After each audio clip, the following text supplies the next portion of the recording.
morning and welcome back to World Talks, coming to you live from Warsaw, of course. A pivotal election took place last night in Germany. Fridrich Merz, the leader of Germany's victorious centre-right conservative Christian Democrats and most likely the next chancellor, pledged to work to form quickly a new government after his party came out in the lead of the parliamentary elections with 28.5% share of the vote. That's according to the exit polls. And to discuss the latest developments in Germany, we have Stefan Meister, German Council of Foreign Relations, joining me right now. Good morning, sir. Thank you for joining. Much appreciated. Good morning.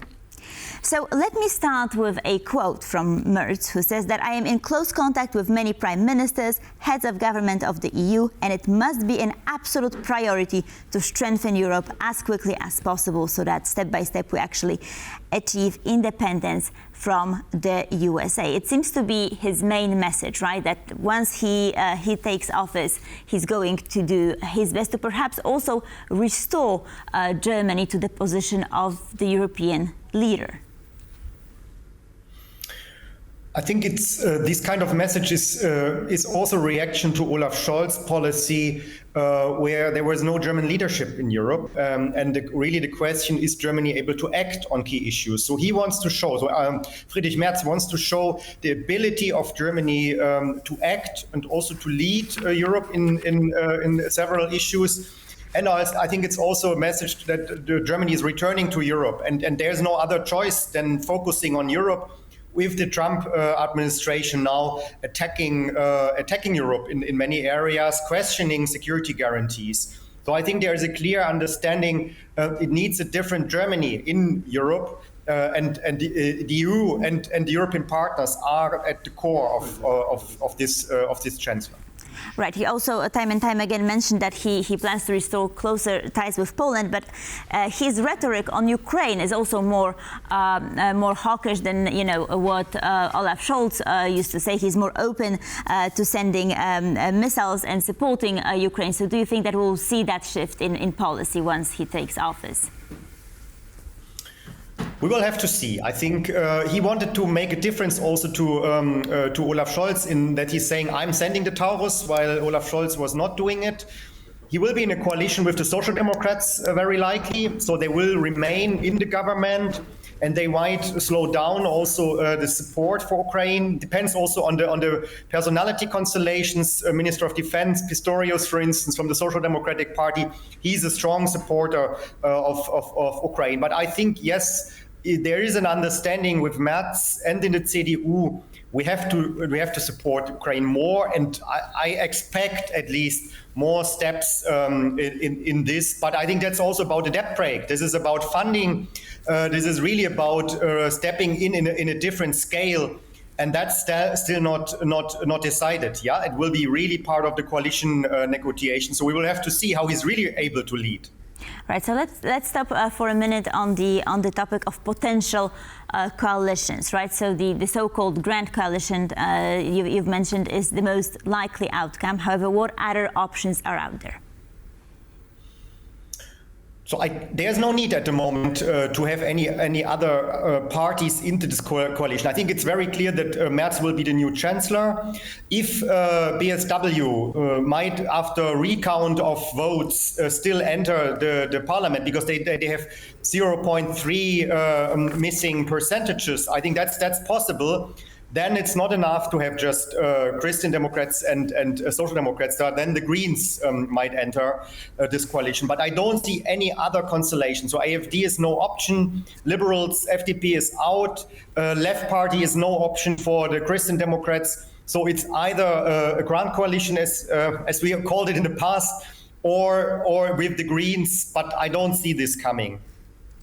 Right, so let's perhaps take a look at the fairly impressive result of AfD, and I wanted to sort of try and understand what contributed to that, especially because AfD, I believe, achieved a better result, especially in the east of the country. So does it show this divide in Germany? Is it still present?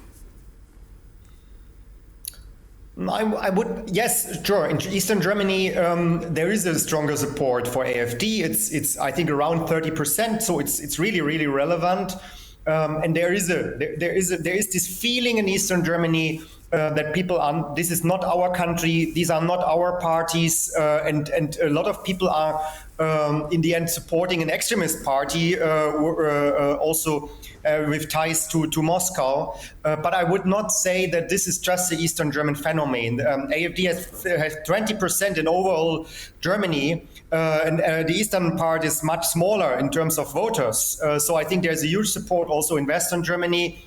You can see that the migration topic is the main topic for the German society, beside the economic, the future of the German economy. And AfD it has become more polarizing, more extremist, and that brings more people to the polls. So and to vote for them.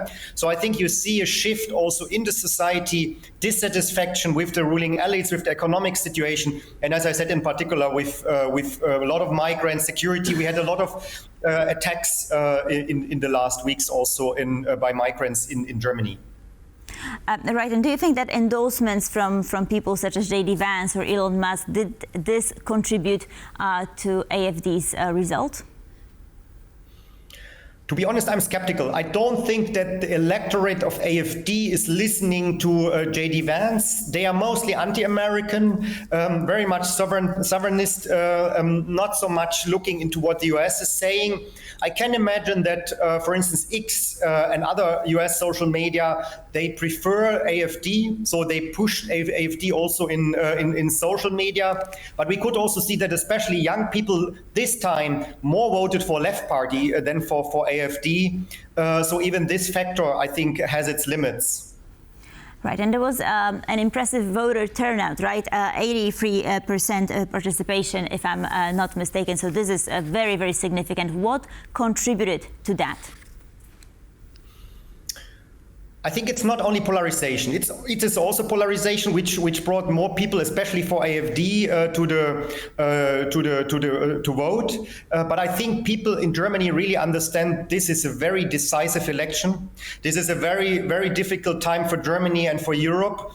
And there is a responsibility also for this country. We need a policy change after Scholz and the traffic light coalition. So people felt really the election is about something, and I have to go for vote. Right. So, I mean, election is about something. There's a number of issues, right, that Fridrich Merz promised to cover, promised to address. And, of course, he has this business background. So first, let me ask you about economy, right? What changes are we expecting? How is he going to try and balance out increased defense spending with budgetary constraints? How do you see that? CDU is a classical pro-economic, pro-business party. So I think there will be much more support also in terms of state spending, about taxes for German business. The big question is the debt brake. If they are really willing to reform the debt brake, and I think the Social Democrats will support it, and then they need additional votes also for it in the parliament. And I think that has to come from the Greens and from the Left Party. But we will have to see. I think there will be resistance also in the Christian Democratic Party with finishing the debt brake or reforming the debt brake. They will try to decrease social spending, which will be blocked also by the Social Democrats, which is a coalition partner. So it's not a done deal yet if we really see Germany spending much more. But I don't think there's any alternative. So the US pressure, also the possible deal on Ukraine between the US and Russia will put Germany in a position to spend more on defense, and they will have to do it. And even if he does not like it, the Christian Democrats do not like it, they will have to do it, in my opinion. And of course, the flagship issue in this election was migration, right? So what steps are we expecting from the government in the near future? So here I really expect a bigger change also in European migration policy. Germany was in the last 3 years rather a blocker, not a supporter of a more strict, more tough migration policy. This will change now. if the Greens are not in this coalition, and the Social Democrats will support a policy which is similar to the neighbors also of Germany, also to Italy. Yeah, so we might see also a move to bring migrants not into Europe, but have these camps outside of Europe. So I think they will really support a much stricter migration policy. Stefan, this will be my last question, but given that today marks 3 years since the start of the Russian invasion on Ukraine, and Fridrich Merz said that he is willing to cooperate closer with Poland, my question is, do you see perhaps Donald Tusk and Merz leading the European coalition of supporters for Ukraine?